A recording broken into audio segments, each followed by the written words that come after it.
Isa nga sa mga goal ko mga beshi ngayong Pasko or Christmas vacation ay mailabas at maipasyal ko ang aking anak kasi palagi na lang ito nasa bahay. At ayaw nga po niya na naglalalabas. Kaya niyaya ko siya, sabi ko anak tara mag-arcade tayo, punta tayo ng SM tapos kain tayo sa labas. At niyaya ko na rin sila Kuya Gab at si Tita Apple para mamasyal dito sa SM.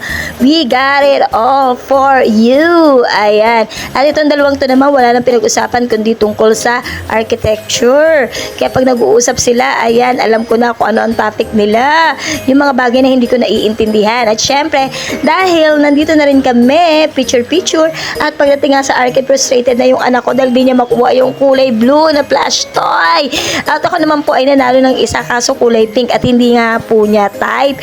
Pero masaya na rin po siya kasi nagpunta kami na National Bookstore at gustong-gusto niya kasing pumunta rito dahil meron siya mga bibilin para sa kanyang pagdodrawing at pagsusulat.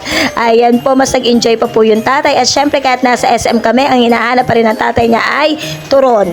Yes, ang mahiwagang turon.